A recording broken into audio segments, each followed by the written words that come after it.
Good afternoon and welcome to the Pittsburgh Land Bank board meeting for Friday, May 14th, 2021. Our first order of business is the roll call. Greg, will you please call the roll? Yes, Rev. Do we have Reverend Burgess? Here. Dr. Bay? Here. Councilman Lavelle? Here.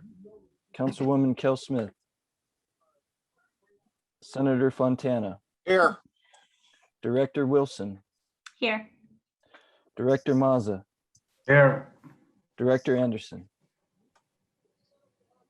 We have quorum.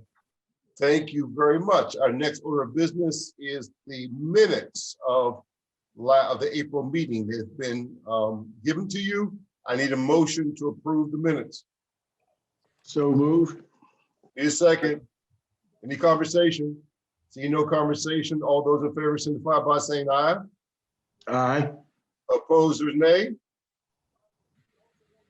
All right, that's approved. That takes me to my report. We had a committee meeting. It was not an executive session, but we did have a committee meeting today, and we're earnestly working together to facilitate the land bank's progress. I need to also remind all board members to please complete the statement of financial interest forms and send them to Mimi Rice. All of us as board members have to give these forms to Mimi so that we're in compliance with state regulations.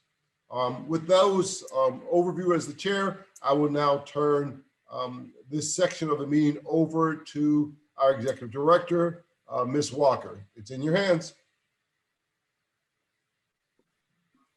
Good afternoon, board members. I have a very brief report from the executive director perspective, and then I'm going to ask Greg Miller to weigh in on a few of these items because he's been working diligently to operationalize the PLB.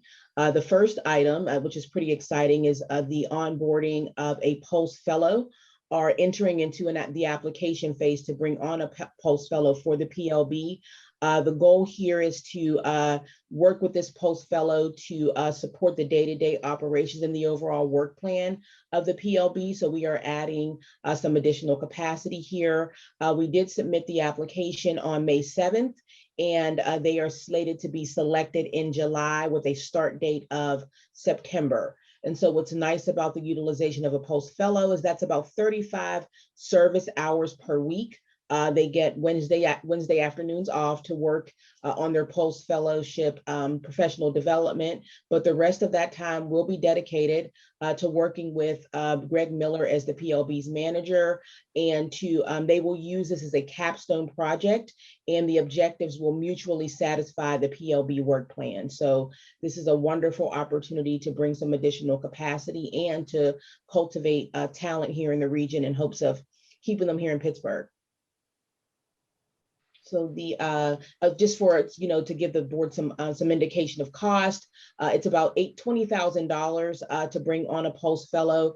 The URA will earmark dollars within its budget to cover half the cost, with the PLB covering the remaining costs, and this is contemplated in your cooperative agreement with the URA. So you do not need to do a vote, but wanted to be fully transparent about the onboarding of new talent to support the PLB.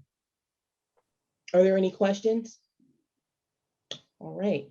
So next, I'd like to talk a little bit about the Pittsburgh Property Reserve. So the Pittsburgh Property Reserve has been in existence for a little over 20 years, and it's been a very effective tool in helping community groups and CDCs reclaim properties in their neighborhood and bring them back to productive use.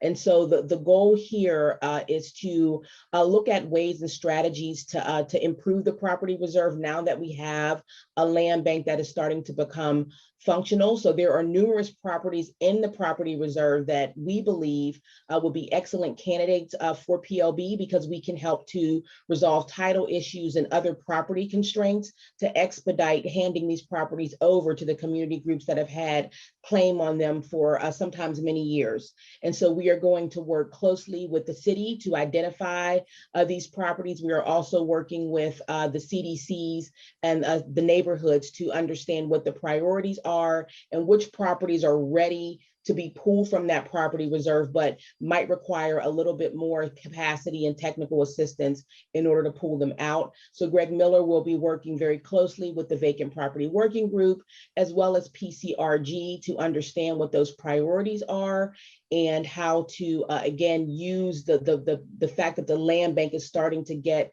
its legs in order to immediately start to address some of these critical issues that are happening in neighborhoods. You know, we know that neighborhood groups are losing properties because the property reserve process has taken so long and it's been, you know, under-resourced as well as understaffed. And so we think that with this new capacity that we've built at the URA by way of the land bank, that we can be a helpful partner in doing that.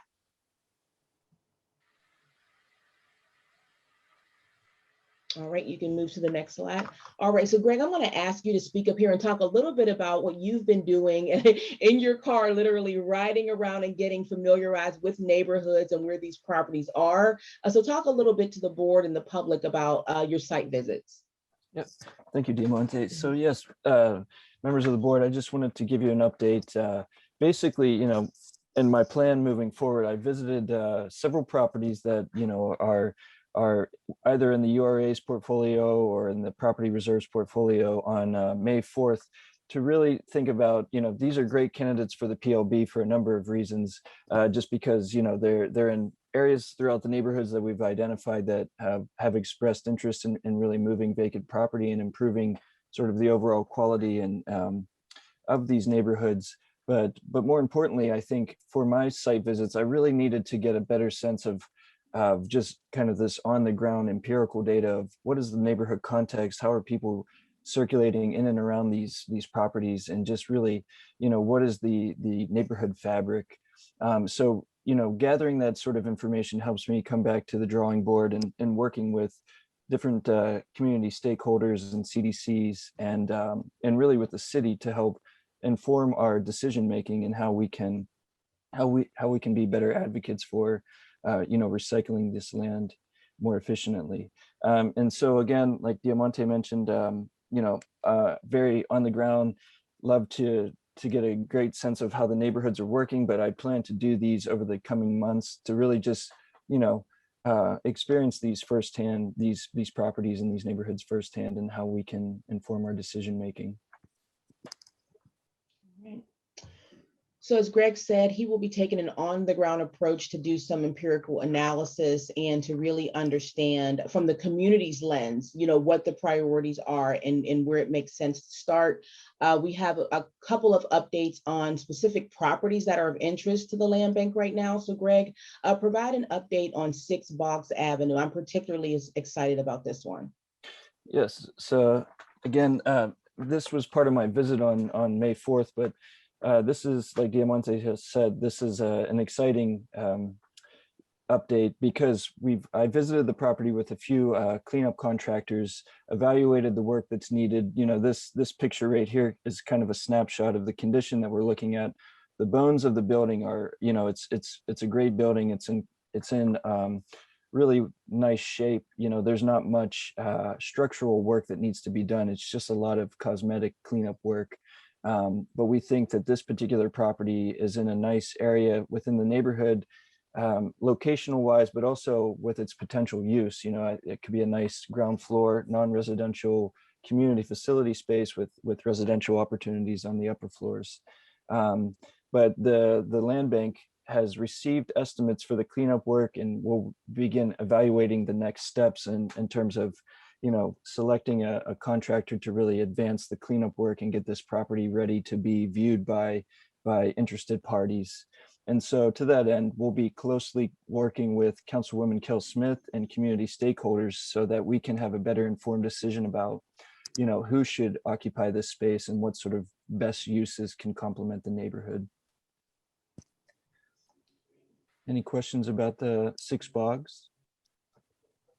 I'd like a little bit more information about how this came about to be a priority and why the land bank staff is doing that extent of work that, really we would sort of anticipate an end user doing that. And, is that would that be something that the board would expect to see staff doing for all properties? Because that seems like something that would be not really feasible in your work plan to do the work of what a developer would do. And the land bank really isn't a developer. So I'm just curious about that.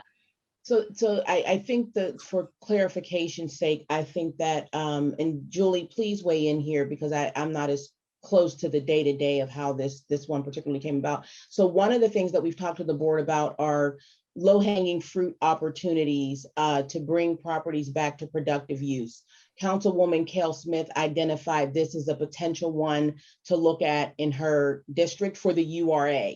And so the URA went out and URA staff, along with Greg Miller, went out and looked at it. It has a tangled title issue, which means the land bank would need to fundamentally use its mechanism to clear title and clear liens, but the URA would be, working to do the actual cleanup. So it's a partnership in that respect, that it's the work of the URA, but the PLB could be used in order to ease the burden of property transfer. And so the simultaneous work of trying to find an end user who would be interested in the property, as well as trying, again, we need opportunities to figure out how the land bank can do this. So some of it is demonstration, if that makes sense. How do you start to do this so you can create the actual process? So this is one of the demo opportunities that have come up to help us figure out how to create that process that the board would fully inform. But we've got to figure out how to do it in order to begin to create the model for this to be effective. And so the property reserve is the one part of this. The other part of this is, how do you, when you have non-performing property, particularly around a community corridor, if there is council will, if there is community will, how can the PLB begin to be a partner to that? Yeah, and I'll just jump in and clarify, Director Wilson, the reason we are getting involved in the clean out is, so this property has been broken into and ransacked, and there's like broken glass on the floor, there's toppled over filing cabinets, and it's actually very hard to get through the building. So the URA is the current owner of the property, recently acquired it from the city. We'd like to get just the junk cleaned out. We're not going to be doing like any selective demo. We're just going to be clearing out the trash that was left behind so that people can go in and make adequate assessments of what they can do with the property. So you're right, it's not a normal thing we could do, but I don't think it's safe or appropriate to show this building to potential end users with broken glass on the floor. Yeah, I guess, my concern is, how are we focusing time of land bank staff on the work plan that's been presented to us as a board as the activities of the land bank, which is a big agenda, right? So if we're start to do the work of the URA, I'm concerned about that. So, there are a lot of properties across the city that, if the land bank staff did this for all of them, we'd never get the work of the land bank in terms of actually figuring out the, the process with the property reserve and transferring the properties, doing all the mechanisms of figuring out how to fund the land bank. So I find this, not that it's not good work to do, but I find it concerning that, maybe this sort of demarcation between, if it's the URA staff that's assisting to clean out a property, then let's be very specific about that. And it's not the land bank staff that's doing that. That would be helpful. I would encourage us to keep that demarcation in our minds of what is the manager of the land bank, how is that person, how is Greg spending his time, so that the land bank is actually receiving the services that we've been told through this whole strategy is what is going to be his scope of work, and he's not starting to do the work of the URA.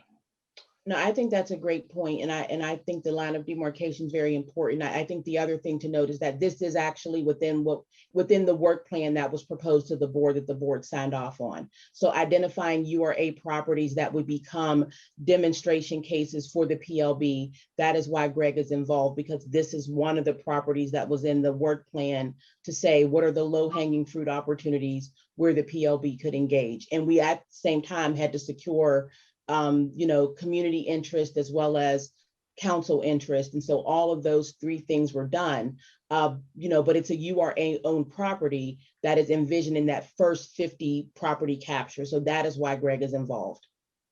So Okay, and there are just a lot of property reserve properties that CDCs are waiting on something to happen, so it's concerning, I guess.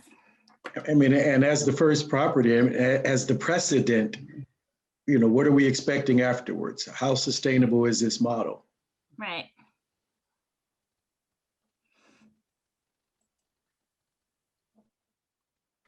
Okay, we will make note of that. And I think we can, from a staff perspective, clarify, maybe re-clarify that first 50 properties and the kinds of properties that we were looking at in order to demonstrate what the land bank might be able to do. So I think we can transition on to the next property, which is actually, it's something that the land bank has been talking about for quite some time, which is 243 Meadow Street. This is the actual property that the land bank owns, and it is our core priority and our core focus is to fix and mend this first, the first wave of this is the very first transaction that we've engaged on. I think it was back in 2018. It's been an ongoing issue. So this is the priority, and this is where the bulk of the time has been spent. To the PLB, we're working closely with outside counsel to quiet the title. Greg, you can provide an update. You've spoken to the interested end user that engaged us 3 years ago, yes, and talk to the board a little bit about how those discussions have gone. Yeah, so as Diamante mentioned, I've been in contact with the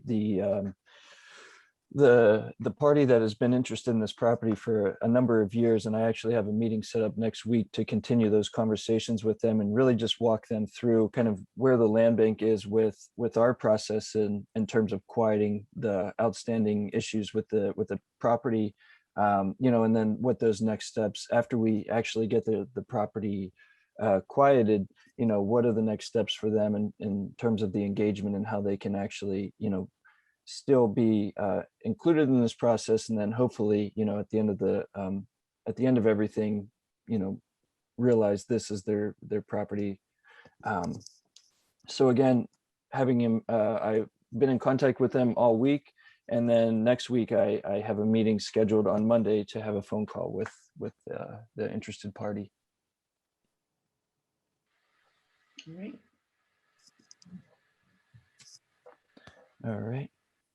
Okay, the last item here, and if there are any questions about the previous property, happy to answer those.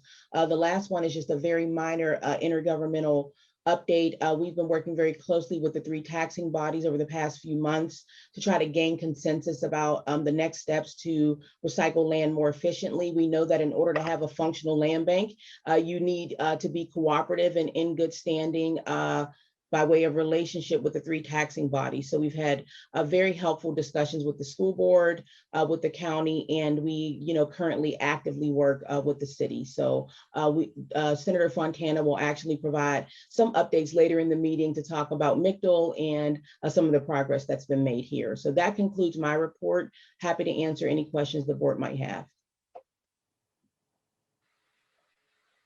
Any questions for Executive Director Walker? If not, that gets us to our financial report. Great. All right. So just the small quick update here. We had the Post-Gazette notice go out on the 11th of April for 1890. And then we also had the Google G Suite that was billed on the 12th for $642. Total cost of $25.32. All right, that's the extent. That's it all. All right, do I need, under this new form, do I need a motion to accept this report or not? No. Or is that just informational, Julie? Yeah, All right. just informational. Staff has Thank you. authority to approve. That's what I thought. All right, legislative update. Senator Fontana. Thank you, Reverend Burgess. As was mentioned, a quick update on the municipal claims tax lien law that we've been dealing with. The bill was set up to be drafted with some changes as agreed to by the URA and the city, and mostly, I should say, mostly the school board, school district last week. The drafting lawyers are going to get with that next week and try to, the goal here is to get it written and get it on the books as far as asking for co-sponsorships and getting it scheduled for a committee meeting so we can move it along. There may end up being some, pushback. There always is at the last minute. I'm not sure where the school district, if they'll do that. I'm not sure that, in all honesty, there's anything more we can do in that regard. But I think it's time to move forward. We do have some sponsors. Obviously, Senator Costa, Senator Lindsey Williams, those of us, and myself, obviously those of us that represent parts of the city of Pittsburgh. There actually is even a Republican on it, Senator Mensch, is on the bill. We will try to get more co-sponsors on it, hopefully bipartisan, because this is something that can, obviously affect a lot of other municipalities throughout the state. So we're gonna have to sell it, and we'll do that as we move forward. But we have to get it written and get it, out there so people can read it and see it. So hopefully that'll happen in the next week or so. We're not due back, the Senate that is, till the 24th. And then after that, there's a week break because of Memorial Day. And then the marathon budget negotiations will take place in the month of June. So in the meantime, we're hoping to move this bill along. I was also asked about House Bill 610. This bill is the one that grants land banks the same protections presently given to redevelopment authorities when they are dealing with environmental compromised properties, like gas stations, dry cleaners, junkyards, landfills, those type of things. Land banks would no longer have to worry that they have to take on the liabilities of enforcement from the DEP. This particular bill, as I mentioned, is a House bill, but it's located in Urban Affairs, Housing and Urban Affairs Committee, and is sitting there at the moment. So again, it's about pushing them through. I wish I had the authority to schedule these things, but being in the minority up there, it's difficult to move some of our legislation along. But so we have to keep pushing. So we'll do that. And if we need some help from you guys, I'll let you know. Thank you very much. And again, always thank you for your leadership, Senator. That takes us to new business, and that is there has been a need for us to ongoingly fundraise and create a fundraising process so that we are not looking for resources haphazardly.